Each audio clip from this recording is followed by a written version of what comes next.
My name is Gloria Patterson. I'm 63 years old, and I never thought I'd be standing in a hospital room, listening to a doctor tell me that someone in my own family had been poisoning me. But that's exactly where I was 3 months ago. Starting in Keisha, the fluorescent lights hummed above us. My daughter Keisha sat in the plastic chair by the window, her 2-year-old son Marcus asleep in her arms. And my daughter-in-law Amber stood near the door, her face slowly draining of color. Dr. Chen didn't waste time. She looked right at me and said, "Mrs. Patterson, your blood work shows toxic levels of acetaminophen. Someone has been giving you dangerous amounts of Tylenol, well beyond safe limits. Another week of this, and your liver would have failed." Keisha gasped. Amber's hand flew to her mouth. But I already knew who it was. I'd known for 2 weeks, ever since I found the pill crusher hidden in the back of my bathroom cabinet. The same cabinet where I kept my arthritis medication. The same cabinet Amber reorganized every Sunday while I was at church. Let me back up. Let me tell you how I ended up here in my own house, being slowly killed by the woman my son brought home 4 years ago. It started on a Tuesday in March. I remember because it was my birthday. I was turning 59, and my son Darnell had called to say he was bringing someone special to dinner. I made his favorite, smothered pork chops with collard greens and cornbread. Set the table with my good dishes, the ones his grandmother left me. Put on my purple dress, the one that made me feel like myself. When the door opened, Darnell walked in with this woman on his arm. Amber. She was 34, light-skinned with long weave down to her waist, dressed in white like she was going to a yacht club instead of a family dinner in South Memphis. "Mama, this is Amber," Darnell said, grinning like a schoolboy. "We got married last month in Vegas." Surprise, married. Last month. And I was just finding out now. Amber smiled, but it didn't reach her eyes. She looked around my small house, and I saw her nose wrinkle just slightly when she noticed the floral wallpaper in the dining room. The same wallpaper I'd put up with my late husband Jerome 28 years ago. "It's so cozy," she said. That word, cozy. The way white folks say urban when they mean something else. "Thank you, baby," I said, because my mama raised me right. "Y'all must be starving. Come sit down." Dinner was awkward. Amber picked at her food, said she was watching her carbs, asked if I had any quinoa. Quinoa. In a house that survived on rice and potatoes. After dinner, Darnell dropped the second bomb. "Mama, Amber and I need a place to stay for a little while. Just until we save up for our own spot. Her lease ended and my apartment is too small for both of us." I looked at my son, my only child, the boy I raised by myself after Jerome died of a heart attack when Darnell was just 12. The man I put through community college, working double shifts at the hospital cafeteria. "Of course," I said, "you can stay in your old room. It's still set up." Amber's smile got bigger. "Actually, Mrs. Patterson, we were thinking we could take the master bedroom. It's bigger, and Darnell's old room is kind of small for 2 adults, you know?" The master bedroom. The room I shared with Jerome for 15 years. The room where I still slept on his side of the bed sometimes when I missed him too much. "Mama, you don't mind, do you?" Darnell asked. "You're just one person. We need the space." Just one person. Like my life didn't matter because I was alone. "Sure," I heard myself say. "Let me get my things moved." That night I packed up my life into boxes. My clothes, Jerome's old shirts I still kept in the drawer, our wedding photo, the quilt my grandmother made. I moved it all into Darnell's old room, which was barely big enough for a full-sized bed and a dresser. Amber watched from the hallway, arms crossed. "Oh, and Mrs. Patterson, I'm allergic to strong smells, so maybe don't use so much perfume, okay? And we'll need to talk about the cooking schedule. I prefer to meal prep on Sundays." Cooking schedule, in my own house. I should have said something right then. Should have told her this was my home, that I'd been paying the mortgage for 30 years, that she was a guest here. But I didn't. because Darnell was looking at me with those hopeful eyes, wanting his mama to make his new wife feel welcome. So I smiled and said, "Whatever works for y'all." That was my first mistake. My silence. The next morning, I woke up at 5 like always. I'd worked the breakfast shift at Regional Medical Center for 23 years before my arthritis got so bad I had to retire 2 years ago. Old habits die hard. I went to make my coffee, and everything in the kitchen had been moved. My coffee maker was gone, replaced with some fancy espresso machine. My blue ceramic mugs were shoved in the back of the cabinet, and in their place were tall glass cups that said "Live, Laugh, Love." Amber walked in wearing a silk robe. "Morning." I reorganized a little. "Your kitchen was kind of outdated. No offense. Where do you keep your almond milk?" "I don't have almond milk," I said. "Just regular milk in the fridge." She made a face. "Dairy gives me inflammation. I'll add it to the grocery list." "Oh, and I'm going to need you to start buying organic. The chemicals in regular food are terrible for you." She said this while I stood there in my 20-year-old bathrobe, trying to figure out how to work her espresso machine just to get my morning coffee. "Actually, Mrs. Patterson, why don't you just let me handle the coffee? You might break it if you don't know what you're doing. These machines are expensive." As we know that I was 60 years old. I'd raised a child, buried a husband, worked 40-hour weeks for decades. But apparently, I couldn't be trusted with a coffee machine. I went back to my room and cried for the first time since Jerome's funeral. And then the changes came fast after that. Amber replaced my towels with white ones that had to be washed separately. She threw out my plastic food containers and bought glass ones. She painted my living room gray without asking, covering up the warm beige Jerome and I had chosen together.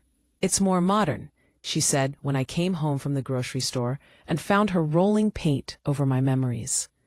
My furniture started disappearing. First, my coffee table with the carved legs Jerome's brother made. "It's taking up too much space," Amber said. I ordered a minimalist one from West Elm. Then my china cabinet with my mama's good plates. "We need room for my yoga equipment," Amber explained. Every time I protested, Darnell would say, "Mama, Amber's just trying to help. The house needed updating anyway. You've been living in the past." Living in the past. As if my memories were something shameful. But the worst part wasn't the furniture or the paint. It was the way Amber talked to me in front of Darnell. We'd be sitting at dinner and she'd say, "Mrs. Patterson, are you sure you should be eating that much rice? At your age, you need to watch your blood sugar." Or, "Mrs. Patterson, I noticed you forgot to take your medicine this morning. You're getting forgetful. That's concerning." I hadn't forgotten. I'd taken my pills at 6 a.m., like always. But Amber said it with such concern, such fake worry, that Darnell started looking at me differently. Like I was becoming a problem, like I was declining. One night, I heard them talking in my old bedroom. Their voices came through the thin walls. "Your mom is getting worse, Dee," Amber said. "She left the stove on today." I caught it before anything happened. But what if I hadn't been here? I never left the stove on. I knew I hadn't. But Amber's story became the truth. "Maybe she needs to be evaluated," Amber continued. "My friend's mom had early dementia. It started just like this." "I don't know, babe," Darnell said. "Mama's always been sharp, but you're not here all day like I am. I see things you don't see. Yesterday, she asked me the same question 3 times. And last week, she couldn't remember where she put her glasses. They were on her head." That was a lie. All of it was lies.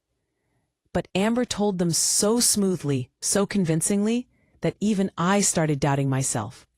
Had I left the stove on? Did I ask the same question 3 times? I started writing things down in a notebook. When I took my pills, when I cooked, what I said, and when. I needed proof that my mind was still working. 6 months passed. Amber got pregnant. Suddenly, everything was about the baby. My house had to be baby-proofed. My schedule had to revolve around her doctor appointments. And I was expected to be grateful for the privilege of becoming a grandmother. Don't get me wrong, I was excited about the baby. But Amber used that pregnancy like a weapon. Mrs. Patterson, the smoke from your cooking is bad for the baby. Can you maybe eat out more? Mrs. Patterson, your loud TV gives me stress, and stress isn't good for the baby. Patterson, I need you to deep clean the bathroom every day. The baby needs a sterile environment. I was cleaning my own bathroom every single day like I was a maid in my own house. When baby Marcus was born, I fell in love immediately. Beautiful brown boy with Darnell's eyes and my mama's nose. I couldn't wait to help take care of him. But Amber had other plans. Mrs. Patterson, I appreciate the offer, but I have a very specific routine with Marcus. It's best if you don't interfere. Interfere with my own grandson. I could hold him if Amber was in the room watching. I could change his diaper if she approved the brand of wipes I used. I could feed him only if it was the organic, overpriced formula she ordered online. And I definitely couldn't sing to him. The one time I started humming an old hymn while rocking Marcus, Amber snatched him out of my arms. Please don't. I'm raising him without religious indoctrination. Religious indoctrination. The same hymns I sang to Darnell when he was a baby. That's when I knew. Amber wasn't just redecorating my house. She was erasing me. Every piece of my history. Every tradition. Every part of me that made this house a home, she was systematically removing it. And Darnell was letting her. 1 year became 2. 2 became 3. They still hadn't saved enough to move out, or so they said. But I noticed Amber's designer purses, her regular nail appointments, the new car Darnell bought her. Somehow, there was money for all of that, but never enough for their own place. I started having headaches, bad ones, and stomach pain that wouldn't quit. I thought it was stress. My doctor said my blood pressure was high, prescribed me some pills, but the pain got worse. I was exhausted all the time. My hands shook. My vision would blur.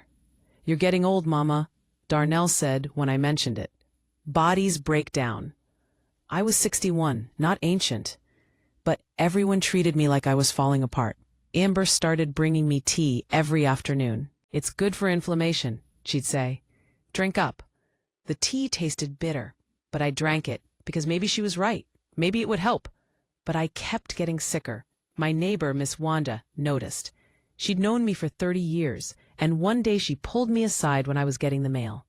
Gloria, you don't look right, she said. You losing weight. Your skin looks gray. When's the last time you saw a doctor? I've been going, I told her. They can't find anything wrong. Then go to a different doctor, Miss Wanda said. Something ain't right. That same week, I found the pill crusher. I'd been looking for my heating pad in the bathroom cabinet, digging through the mess of Amber's products when my hand hit something metal in the back. I pulled it out. It was one of those medical pill crushers, the kind they use in nursing homes.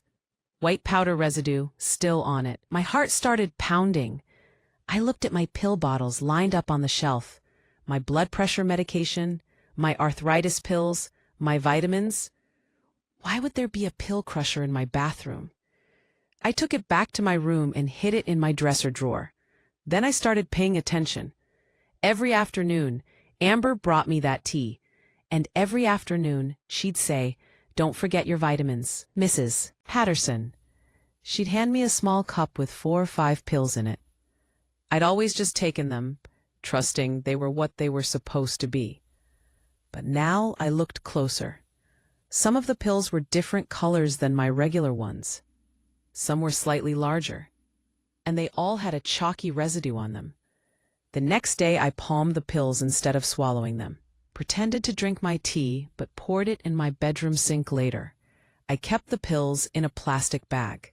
I did this for 3 days, collected 12 pills that Amber gave me, claiming they were my regular medication. Then I took them to my old coworker Shanice, who now worked in the pharmacy at the hospital. "Girl, what's this about?" she asked when I showed her the bag. "I need you to tell me what these pills are," I said. "Please, and don't tell anyone I asked." Shanice looked at me for a long moment. Then she nodded.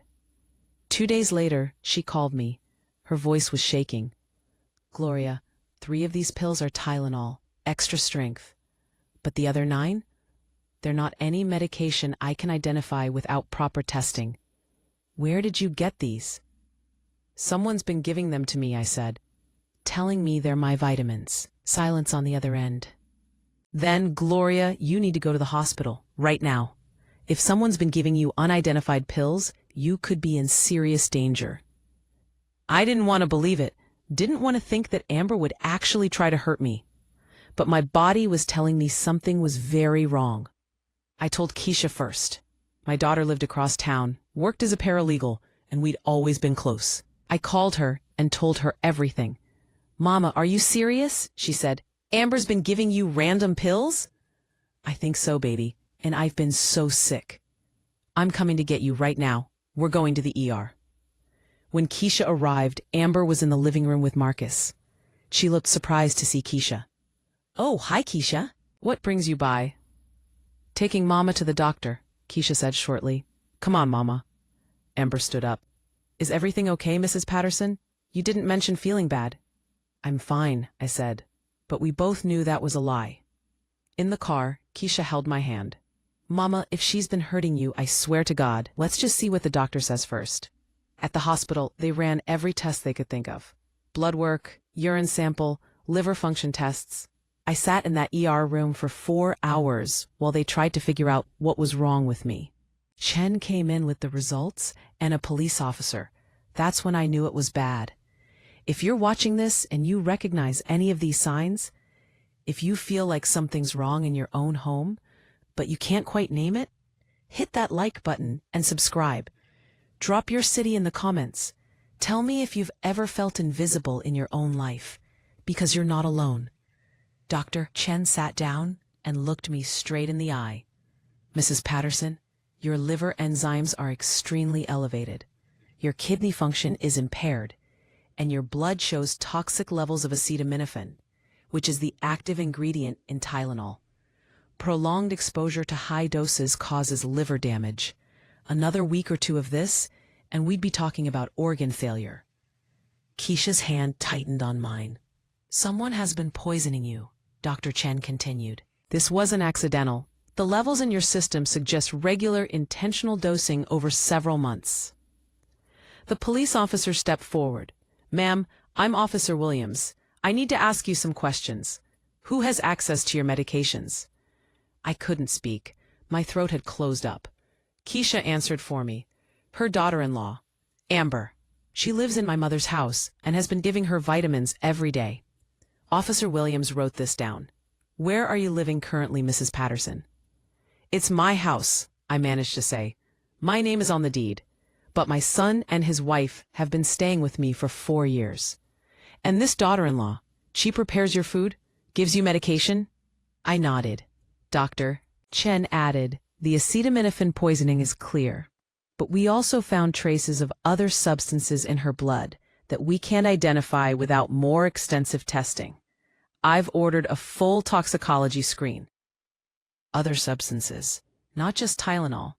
Other things Amber had been putting in my body. I need you to bring me any pills or supplements you've been taking, Officer Williams said. Everything. And I need to know if you have evidence of who's been giving them to you. I thought of the pill crusher hidden in my dresser. I have something at home. Don't go back there alone, Officer Williams said firmly. Is there somewhere else you can stay? Keisha jumped in. She's staying with me. I have a spare room. Good. We're going to need to investigate this. Mrs. Patterson, I want to be clear with you.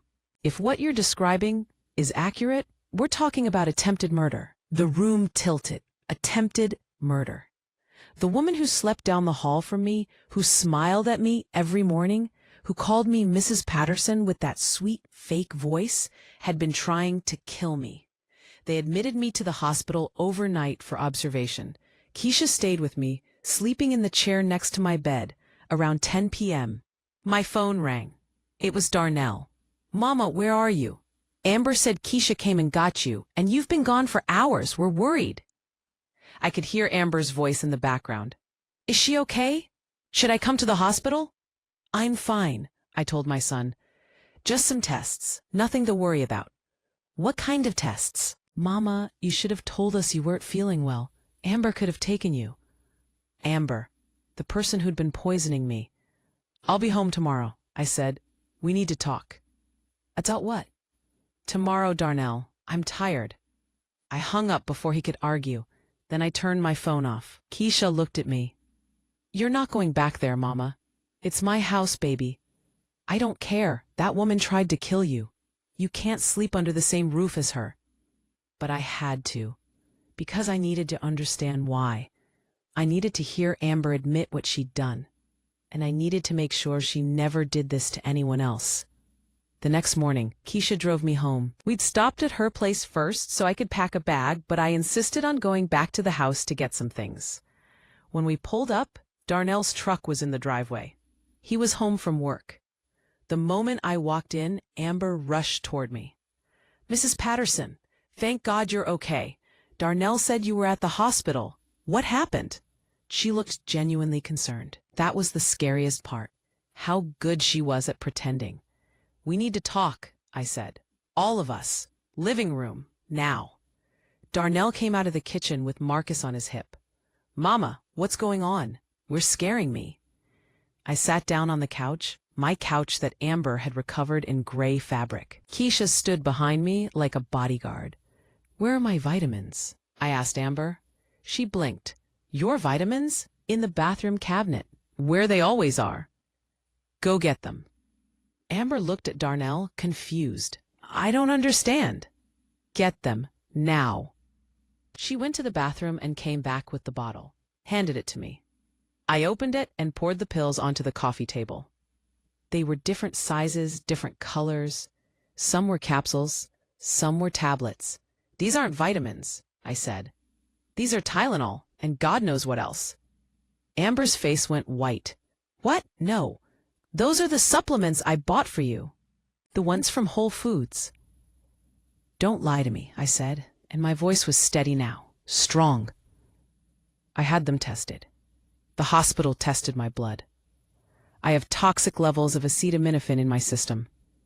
I have liver damage, and the doctor says someone's been poisoning me. The room went silent. Darnell stared at the pills on the table, then at Amber, then at me. Mama, that's impossible. Amber wouldn't. Wouldn't what? Keisha snapped. Wouldn't hurt the woman whose house she took over? Whose room she's sleeping in? The woman standing between her and an inheritance?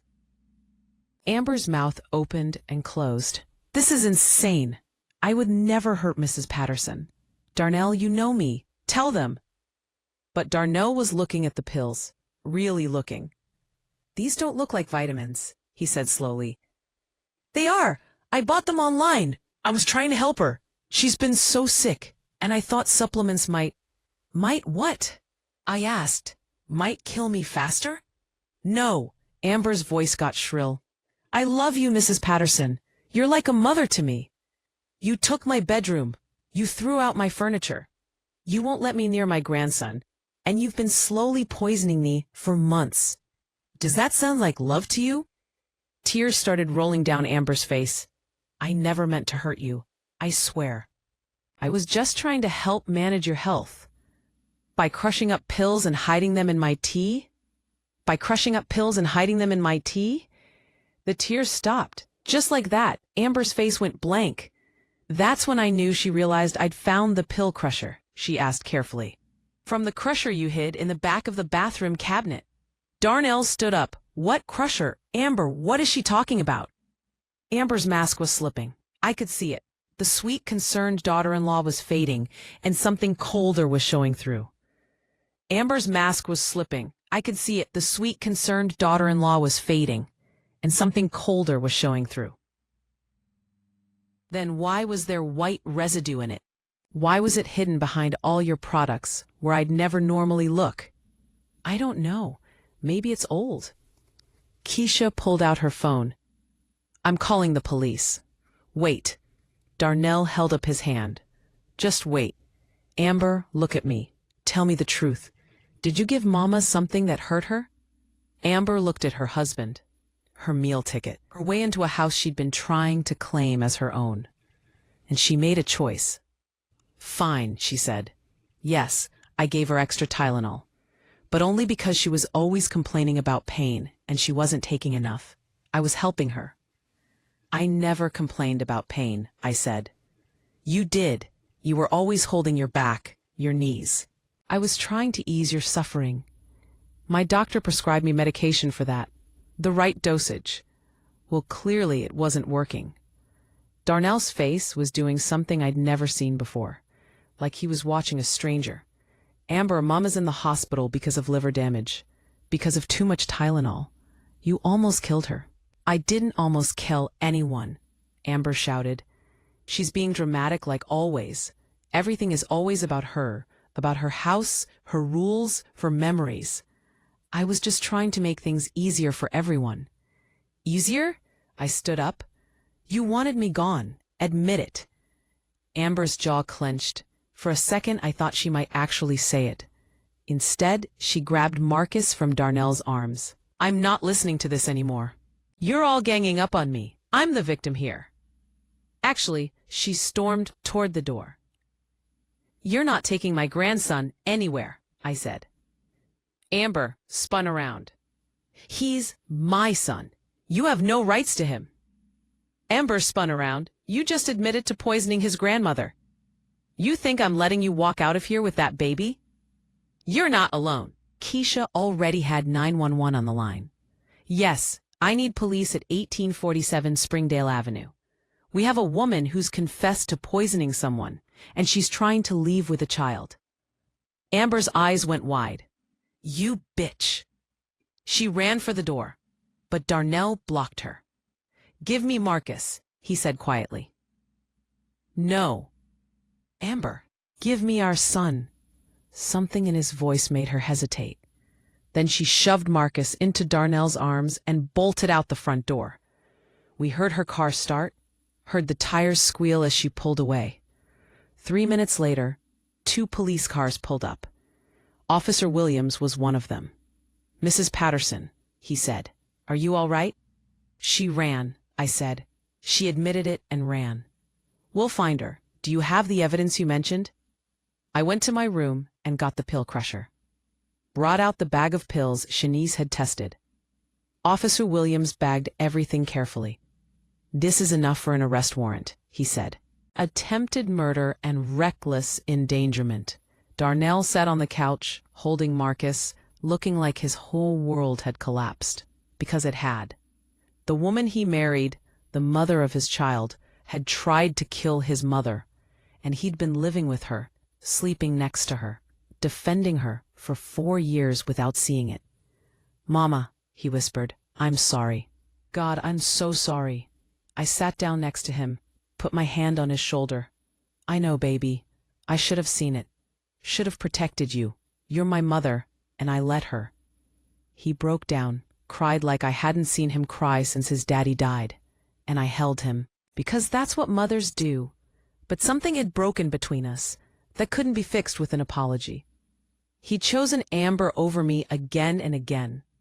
He'd let her take my house, my space, my dignity. He'd questioned my sanity instead of questioning her motives. That doesn't go away just because the truth finally came out. Officer Williams took our statements, told us Amber's car had been spotted heading toward the interstate. We've issued a bolo, he said. Be on the lookout. We'll get her. They did. 12 hours later, Amber was pulled over in Arkansas trying to cross into Oklahoma. She was arrested and extradited back to Tennessee. The charges were serious.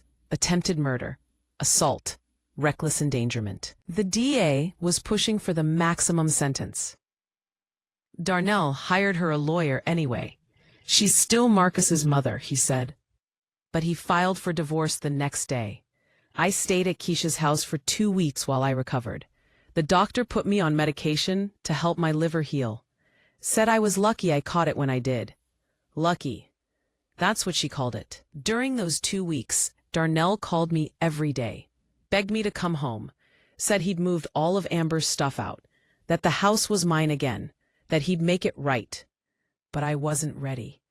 Every time I thought about that house, I saw Amber's face, heard her fake concern, felt the pills sliding down my throat, poison disguised as help. Keisha wanted me to sell it. Mama, too much has happened there. Start fresh somewhere new. Em said that. She came to visit me at Keisha's, brought me some of her famous peach cobbler. Gloria, don't you let that girl run you out of your own home, she said.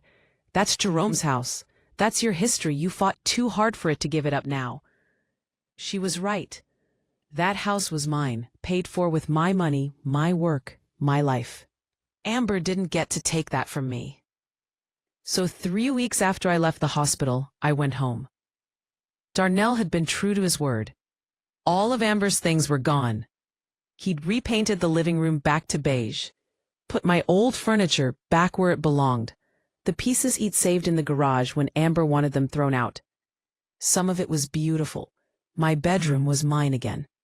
He'd bought me new sheets, hung up Jerome's picture, even found my grandmother's quilt in a storage box. I'm sorry, Mama, he said, standing in the doorway, for everything. I know. Can you forgive me? I looked at my son, really looked at him. He'd lost weight, had dark circles under his eyes. Marcus was staying with Keisha temporarily because Darnell was working double shifts to pay for Amber's lawyer and the divorce. He looked broken. I forgive you, I said, but things are different now. I know. You can't stay here anymore. You and Marcus need your own place. Pain flashed across his face. Mama, I love you, and I love my grandson, but I need my space back. I need to feel safe in my own home again. Darnell nodded slowly. Okay, I understand. He moved out 2 weeks later. Found a small apartment closer to his job. Got primary custody of Marcus, since Amber was in jail awaiting trial. I helped him move, helped him set up Marcus's nursery. But then I came home to my quiet house and locked the door behind me. It was the first time in 4 years I'd been truly alone there. I walked through each room, touched the walls Jerome and I had painted, sat in my rocking chair, made coffee in my old coffee maker, and I cried, not because I was sad, but because I'd survived. Amber's trial was set for 6 months out. The DA said it was a strong case. The evidence was overwhelming. But trials take time, and in that time, things started coming to light. Things about Amber I never knew. Keisha did some digging, ran background checks, made some calls. Turned out Amber had been married before. Twice. Both times to older men. Men with houses. Men with assets. Her first husband died of liver failure 3 years into the marriage. He was only 56. Her second husband divorced her after he ended up in the hospital with kidney problems. He'd accused her of poisoning him, but she'd convinced everyone he was just trying to get out of paying alimony. The pattern was clear. Amber found men with something she wanted, married them, and then slowly, carefully tried to eliminate any obstacles to getting what she came for.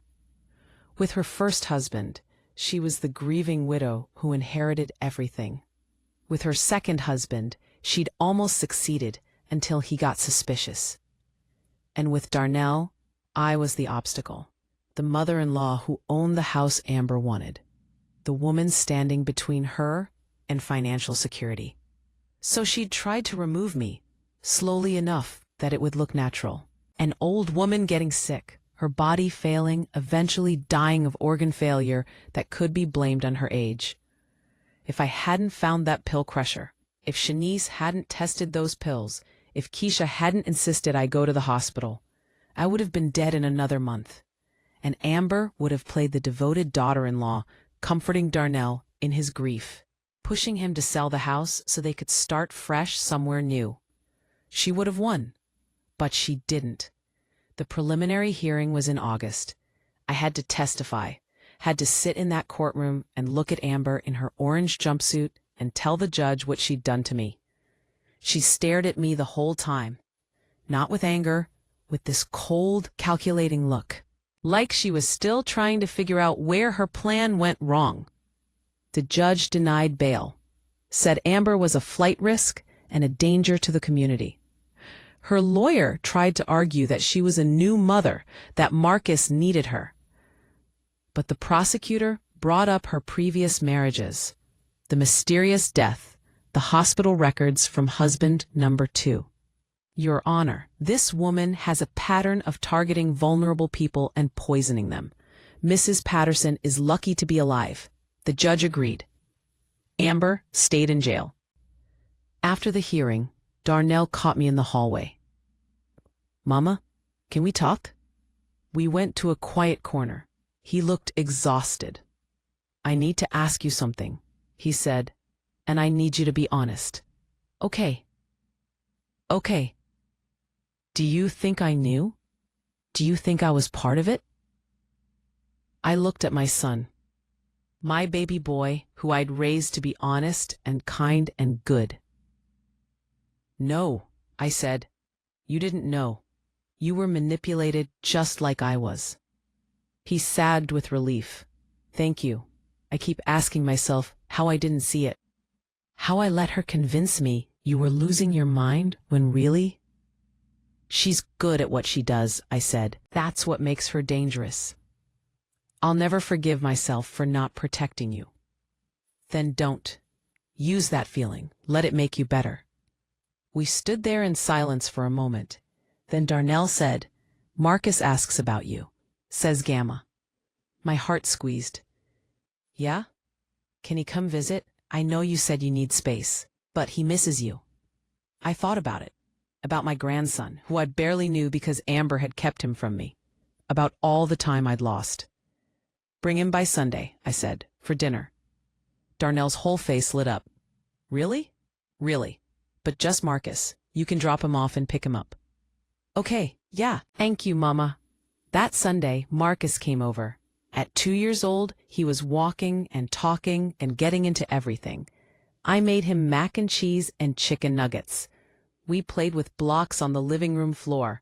I sang him the same hymns I'd sung to Darnell. And when he fell asleep in my arms, I looked down at his perfect face and made a promise. I promised him I'd never let anyone hurt him the way Amber hurt me. I'd never let anyone make him feel small or invisible or like his life didn't matter. I'd be the grandmother he deserved. When Darnell came to pick him up, Marcus didn't want to leave. He clung to my neck and said, Stay, Gamma, stay. You can come back next week, I told him.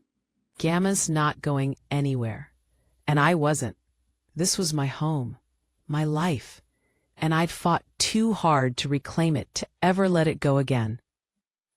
4 months later, Amber's trial began. It lasted 2 weeks. The prosecutor laid out everything.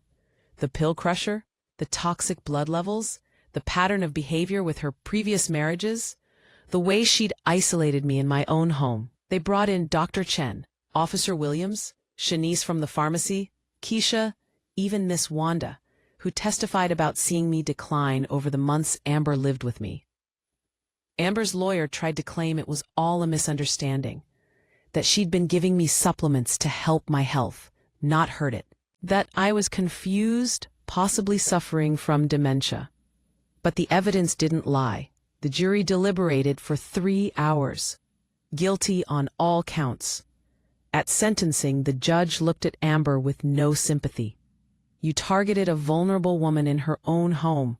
You poisoned her slowly, methodically, while pretending to care for her. You manipulated her son. And if you had succeeded, you would have done it again. This court sentences you to 25 years in state prison. 25 years. Amber was 38.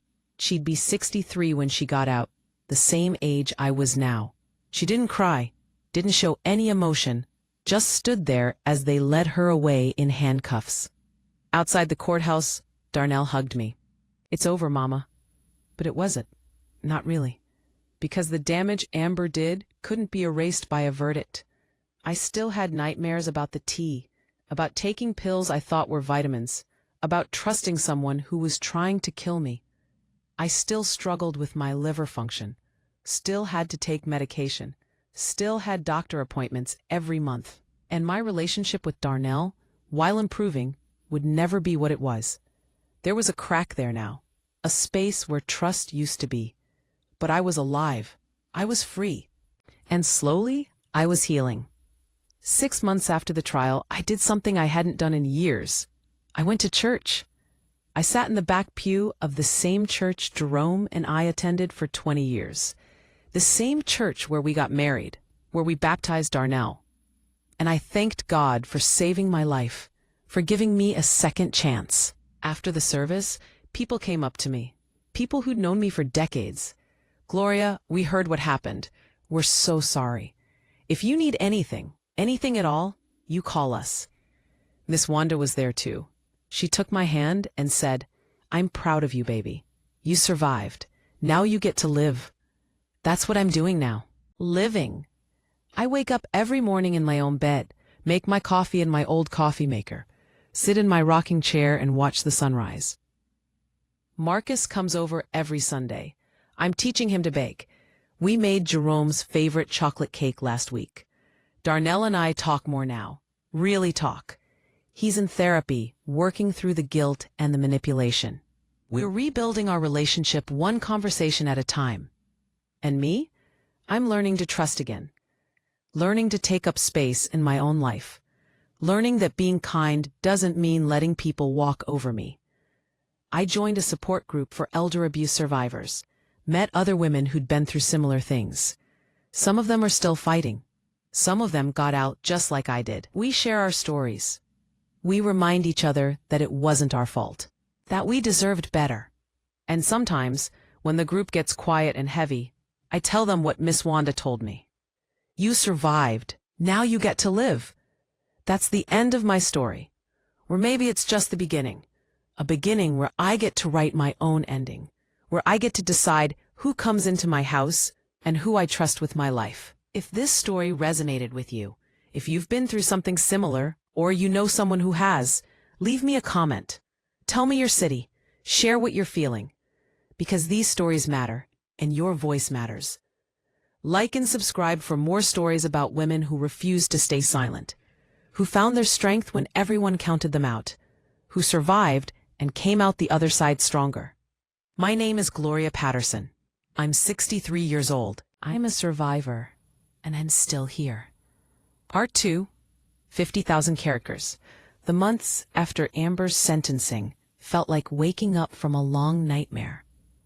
I'd open my eyes each morning and have to remind myself that she was gone, that my house was mine again, that I was safe. But safety doesn't erase what happened. It doesn't heal you overnight. There were mornings I couldn't make myself get out of bed. The depression would hit me like a wave, and I'd lie there thinking about all the time I'd lost. 4 years of my life spent walking on eggshells, being made to feel like a burden in my own home. Keisha noticed. She started coming by more often, sometimes bringing lunch, sometimes just sitting with me in silence. "Mama, you need to talk to someone," she said one afternoon, "a therapist. This isn't something you can just push through." I didn't want to go to therapy. In my generation, you didn't air your business to strangers. You prayed. You pushed forward. You handled it. But Keisha was persistent. She found me a therapist who specialized in trauma and elder abuse, a Black woman named Dr. Simmons, who had an office downtown. I almost didn't go to the first appointment, sat in my car in the parking lot for 15 minutes, trying to convince myself to drive away. But something made me walk in. Maybe it was exhaustion. Maybe it was the weight of carrying everything alone. Maybe I just needed someone to tell me I wasn't crazy. Dr. Simmons was in her 50s, with kind eyes and a calm voice. She didn't push me to talk, just asked me to tell her what brought me in, and I told her everything, the whole story from the day Darnell brought Amber home to the moment the verdict was read. When I finished, Dr. Simmons leaned forward and said, "Gloria, you were systematically abused in your own home. What Amber did wasn't just physical poisoning. It was psychological warfare. And the fact that you survived it shows incredible strength." I started crying. I didn't even realize how much I needed to hear those words. "You're not weak for struggling now," she continued. "You're not broken. You're processing trauma, and that takes time." I went back every week. Sometimes we talked about Amber. Sometimes we talked about Jerome, and how losing him had left me vulnerable. Sometimes we talked about Darnell, and the complicated mix of love and resentment I felt toward my son. "It's okay to be angry at him," Dr. Simmons said. "He's your child, and you love him.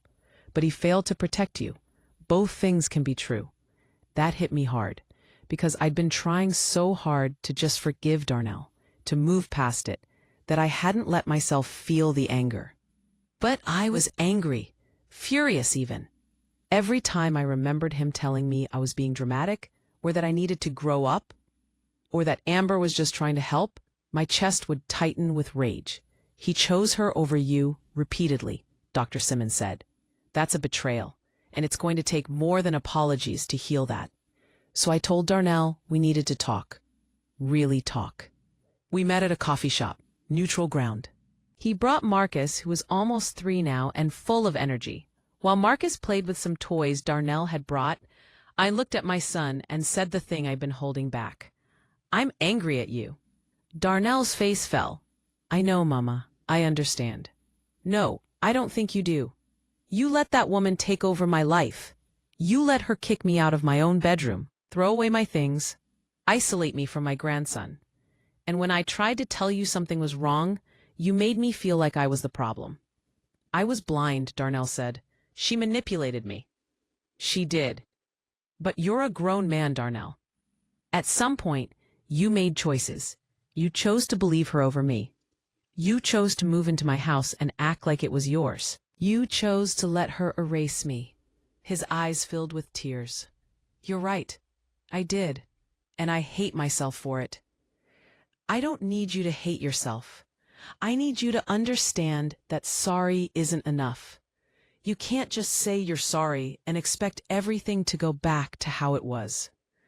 "Then what do I do, Mama? Tell me how to fix this."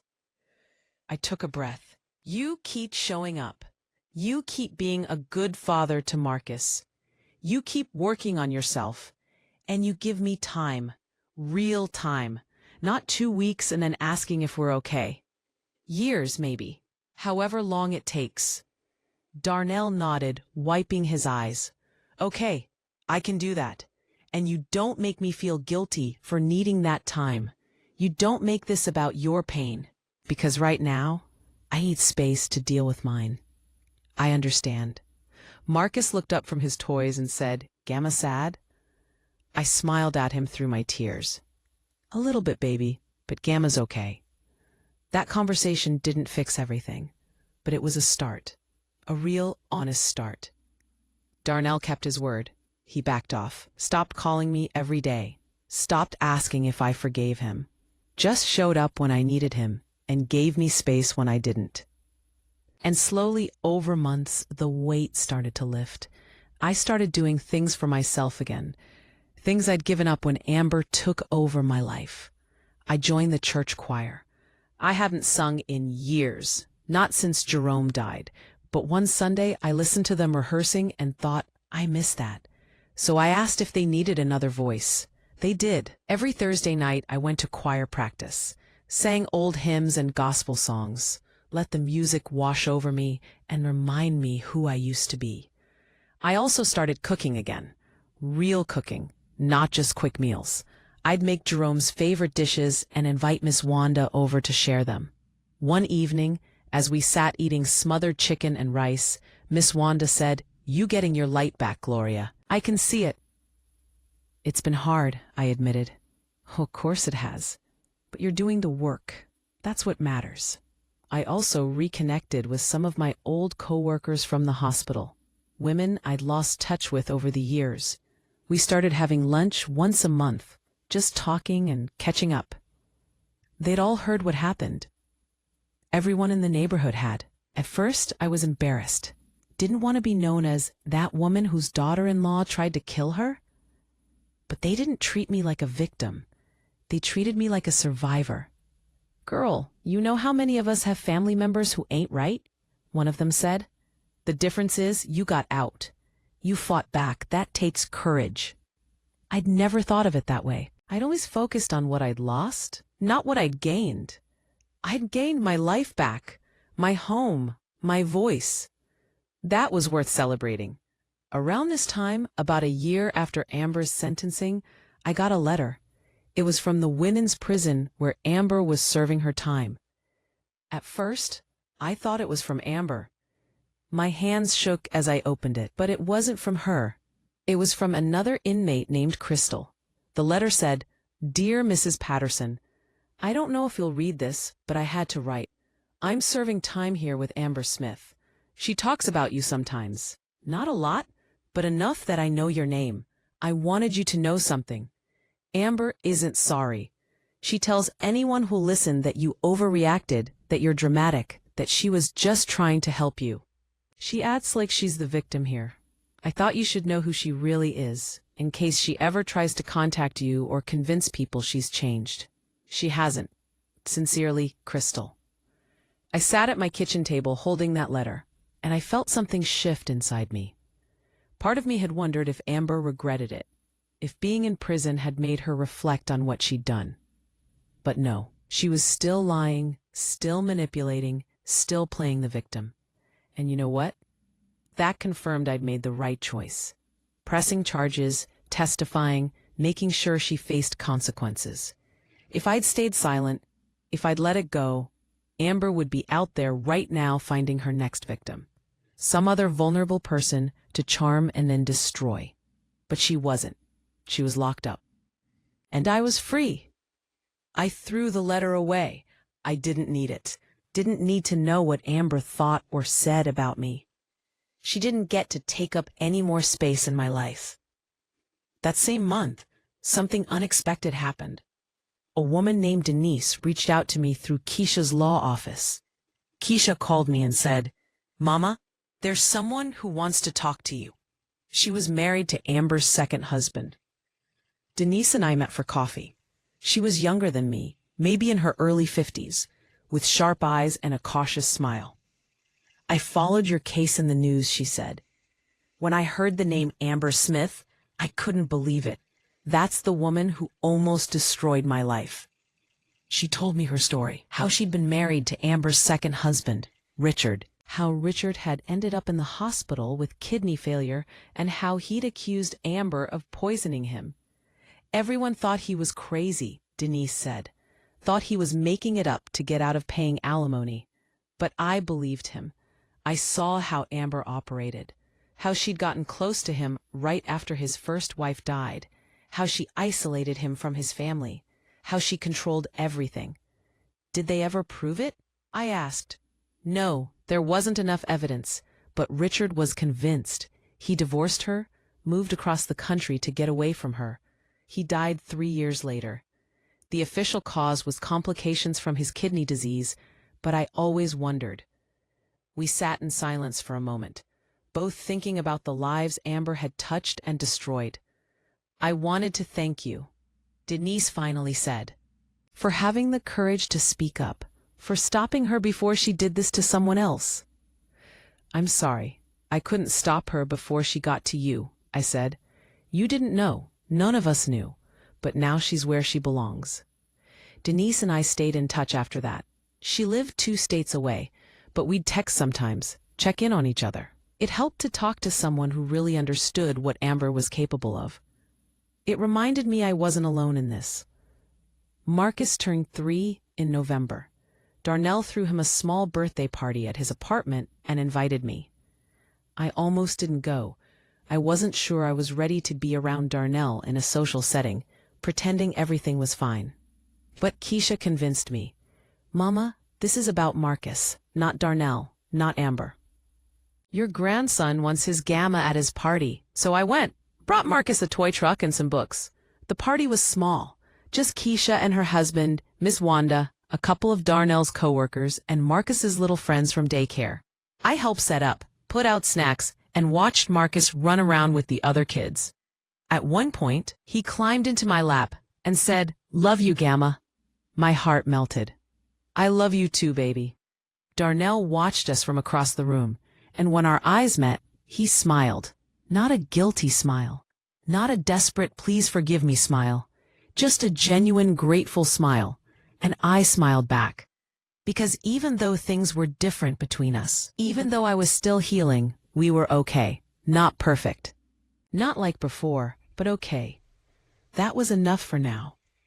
The holidays were hard. It was the second Christmas without Jerome, and the first without the illusion of having my son's family under my roof. I spent Christmas Eve at Keisha's house, helped her cook dinner, played with Marcus, went to midnight service at church. Christmas Day, Darnell brought Marcus over in the morning. We opened presents together, just the three of us. I'd bought Marcus a tricycle. He rode it around my living room, squealing with joy. "Mama, you didn't have to spend so much," Darnell said. "He's my grandson. I'll spoil him if I want to." After Marcus fell asleep on my couch, Darnell and I sat in the kitchen drinking coffee. "This is nice," he said quietly. "Being here with you. I miss this." "Me too." "Are we going to be okay, Mama? Eventually?" I thought about it, really thought about it. "Yeah," I said, "eventually. But it's going to take time, and that's okay." Darnell nodded. "I'll wait, however long it takes." By the spring, I was feeling stronger. My health had stabilized. My liver function was improving. The nightmares were less frequent. Dr. Simmons said I was making real progress. "You've done the hard work, Gloria. You've faced your trauma, set boundaries, and started rebuilding your life." That's not easy. It definitely wasn't easy. I also started volunteering at a local senior center, helping other older folks with activities, leading a book club, just being present. One day, a woman named Ruth pulled me aside. She was 72, small and frail. "Gloria, can I talk to you in private?" she asked. We went to a quiet corner of the center, and Ruth started crying. Strong to her. "I'm son's girlfriend lives with us," she said, "and she's mean to me. She says awful things, makes me feel like I'm in the way. I don't know what to do." I listened to her story. It was different from mine, but the core was the same. A woman being made to feel invisible in her own home. I asked, "Have you told your son?" I asked. "He doesn't believe me. Says I'm being sensitive. Says his girlfriend is just stressed." I held Ruth's hand. "You're not being sensitive. What she's doing is abuse, and you deserve better." I gave Ruth my phone number, told her to call me any time, connected her with Keisha's office for legal advice. Over the next few months, Ruth found her voice. She set boundaries with her son, insisted the girlfriend move out. And when her son pushed back, Ruth stood firm. "I learned from you," she told me. "You showed me it's never too late to fight for yourself." That meant more to me than anything. The idea that my story, my pain, could help someone else.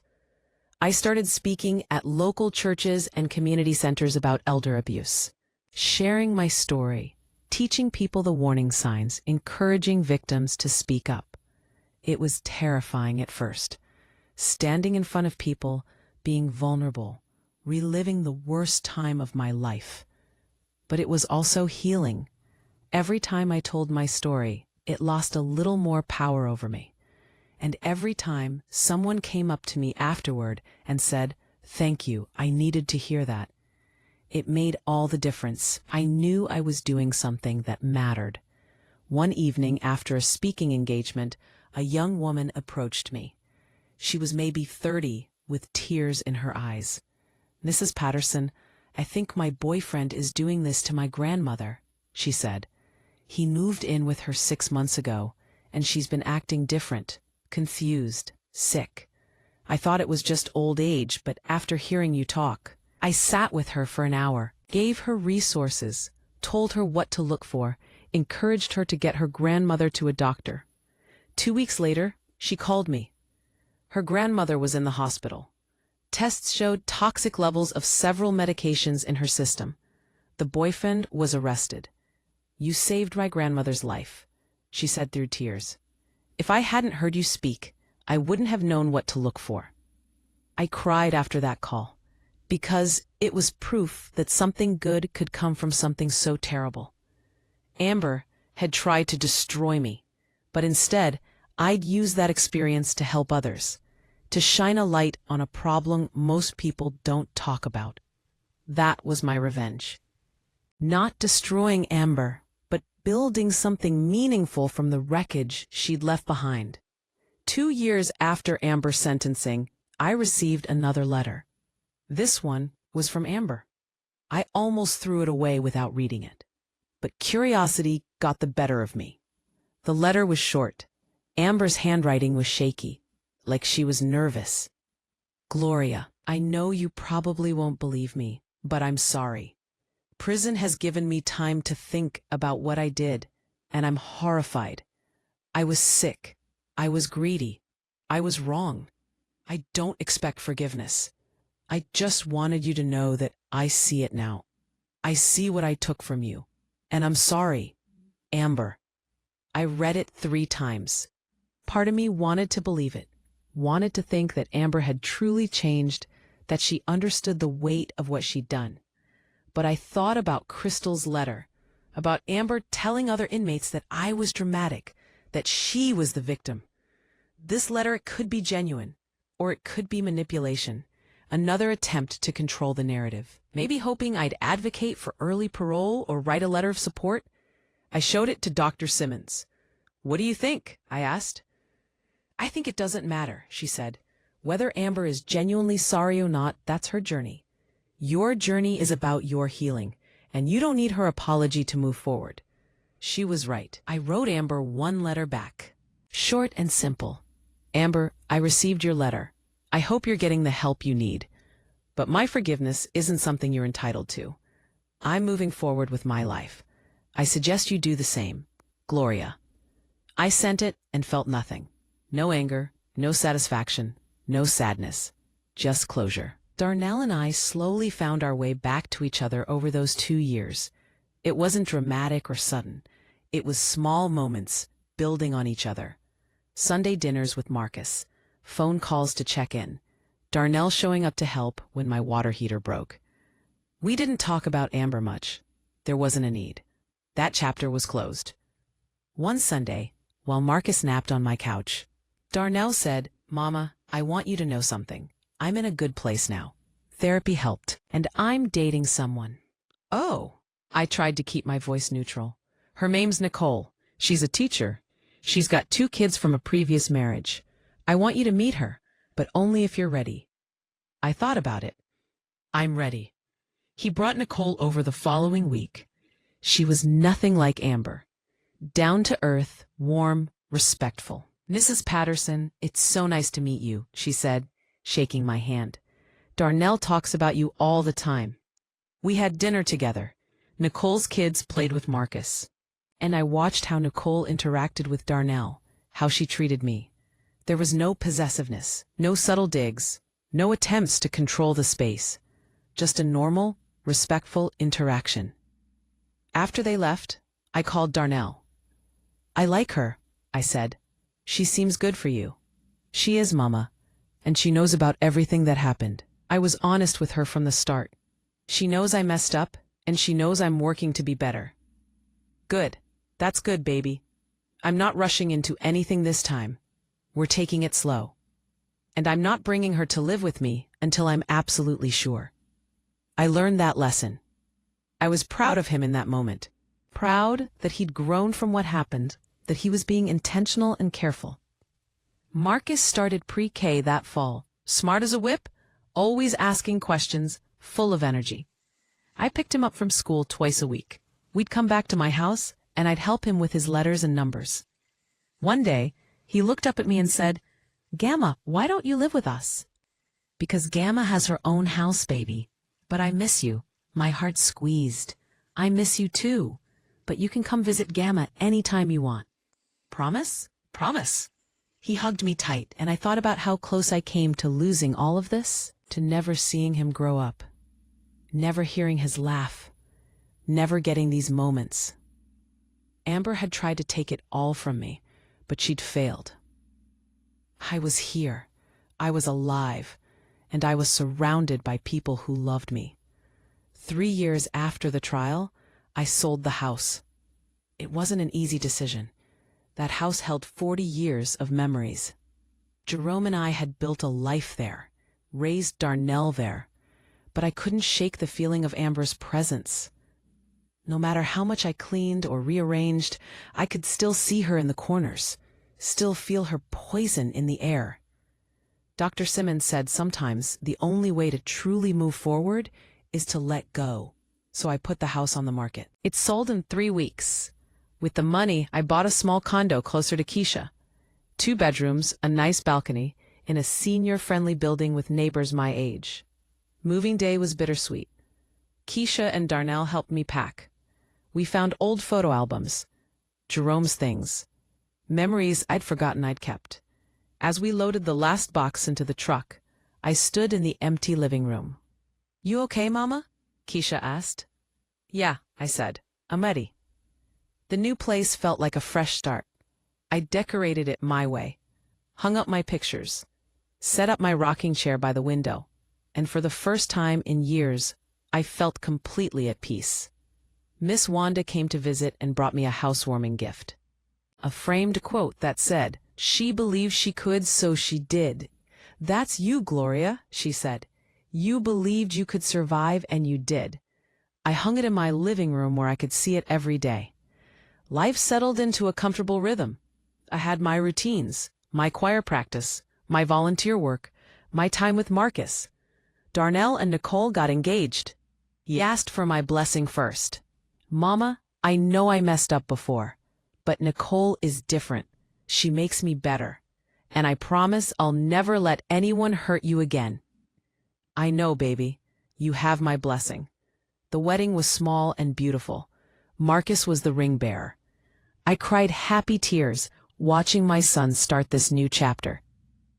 And when Nicole pulled me aside and said, "Mrs. Patterson, I want you to know that I respect you. I'm not trying to replace you or compete with you.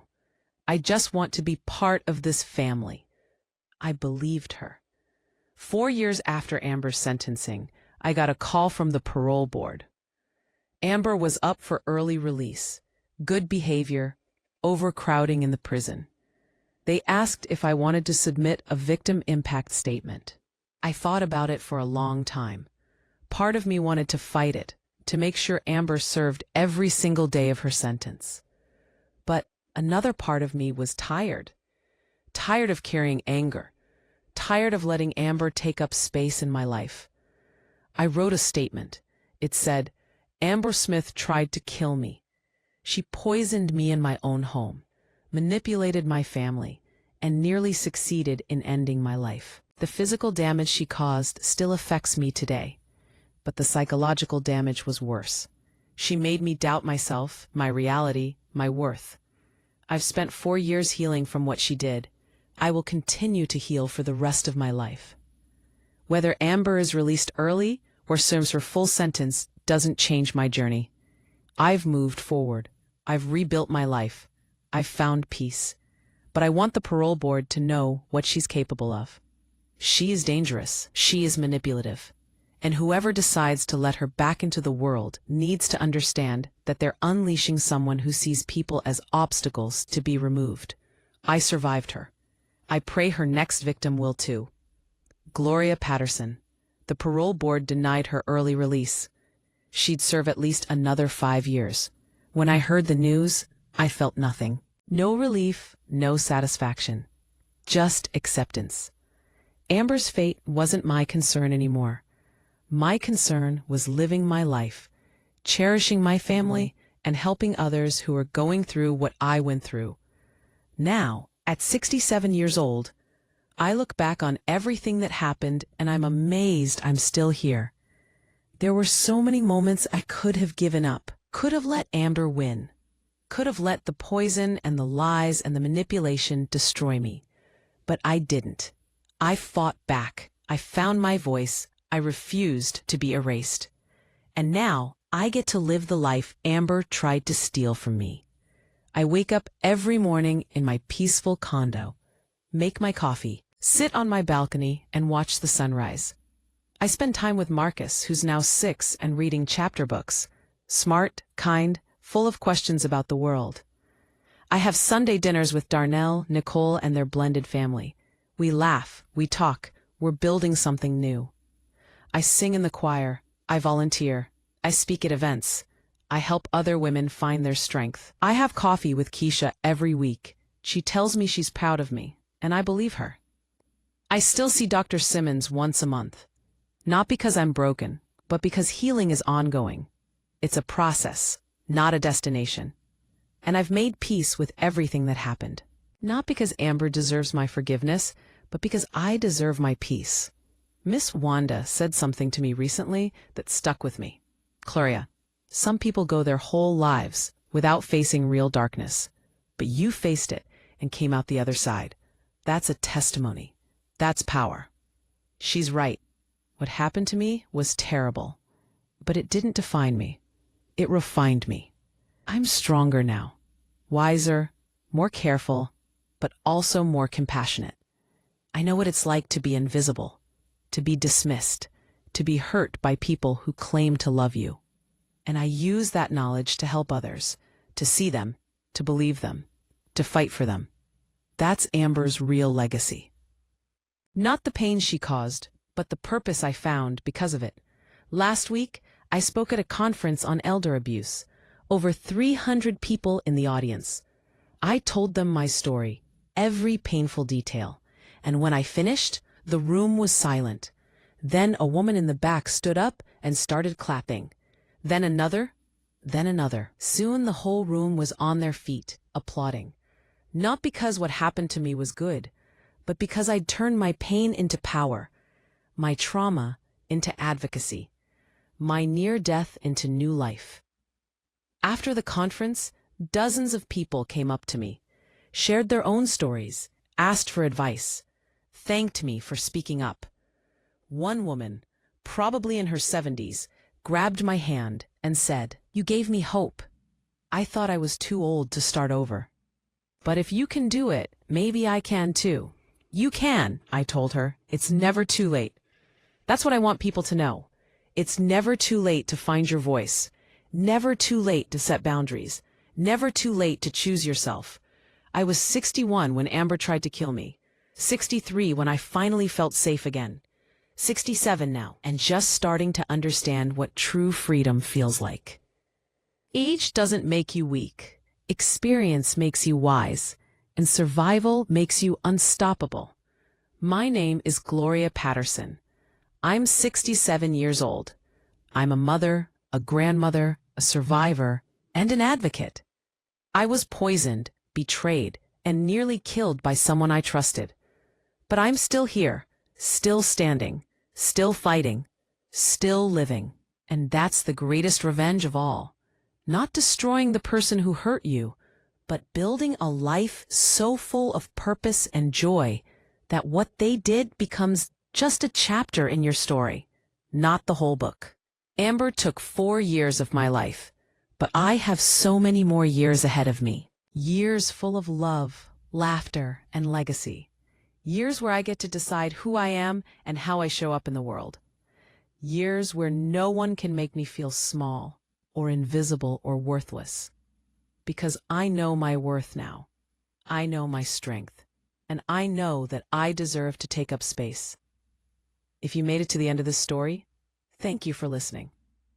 Thank you for witnessing my journey. If you've been through something similar, know that you're not alone. Know that it's not your fault. Know that there's life on the other side of trauma. Drop a comment and tell me where you're watching from. Share your story if you're comfortable. Let's build a community of survivors who refuse to stay silent. Like this video if you believe every woman deserves to be heard. Subscribe for more stories of strength, survival, and second chances. And remember, your life belongs to you. Your voice matters. Your story matters. Don't let anyone take that from you. I'm Gloria Patterson, and I'm still here. Still living, still loving, still free. And I'm not going anywhere.